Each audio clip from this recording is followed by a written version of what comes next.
خواتین حضرات السلام علیکم۔ دنیا کے مشہور اور معتبر رسالے ٹائم میگزین نے 22 اپریل 1946 کو اپنے ٹائٹل پر قائد اعظم کی تصویر چھاپی۔ ٹائم میگزین نے اپنی سٹوری میں لکھا کہ 1937 کے الیکشن کے بعد جب کانگریس نے میجورٹی حاصل کرنے کے بعد مسلم لیگ کو اس کا حق نہیں دیا تو جناح یہ لازمی طور پر نتیجہ اخذ کرنے پر پہنچ گئے کہ جب تک ہندوؤں کے ساتھ رہیں گے مسلمان سیکنڈ کلاس یعنی دوسرے درجے کے شہری ہی رہیں گے۔ اس وقت سے قائد اعظم نے تہیہ کر لیا کہ پاکستان حاصل کر کے رہیں گے۔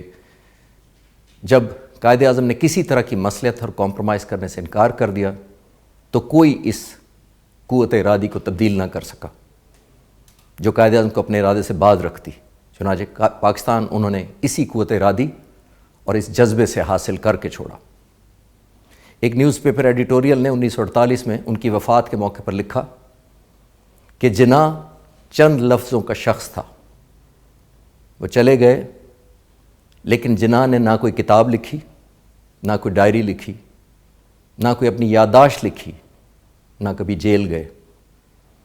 وہ بہت ہی زیادہ کامن سینس رکھنے والا ایک شخص تھا اور اس کے اندر کمال مہارت اور خوبی یہ تھی کہ مشکل سے مشکل ترین حقیقت یا خیالات کو وہ اس سادہ طریقے سے سمجھانے میں کامیاب ہو جاتا تھا اور صلاحیت رکھتا تھا کہ دوسرے کے لیے اس کو سمجھنا انتہائی آسان ہو جاتا تھا۔ لندن کے اخبار دی ٹائم نے 13 ستمبر 1948 کو قائد اعظم کی وفات کے بارے میں لکھا کہ چند ہی ایسے اسٹیٹسمین ہوں گے جنہوں نے حالات کو اس طریقے سے اپنی پالیسی کے مطابق موڑا جس طرح مسٹر جناح نے کر دکھایا۔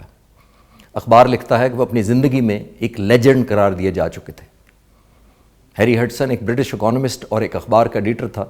1969 میں اس نے اپنی کتاب دی گریٹ ڈیوائن میں لکھا کہ ایک چیز یقینی ہے کہ جناح کا کوئی ثانی نہیں تھا۔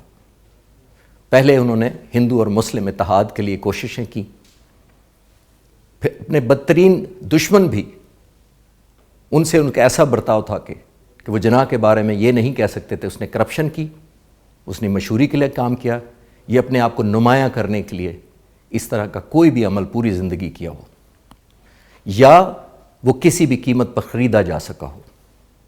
نہ ہی ان کے بارے میں یہ کہا گیا کہ وہ ایک موسمی پرندہ تھا جو حالات کے مطابق اپنے آپ کو ایڈجسٹ کرتا تھا یا اپنا رویہ یا اپنے حالات اس حساب سے موڑتا تھا جس حساب سے اس وقت کا ماحول ہوتا تھا۔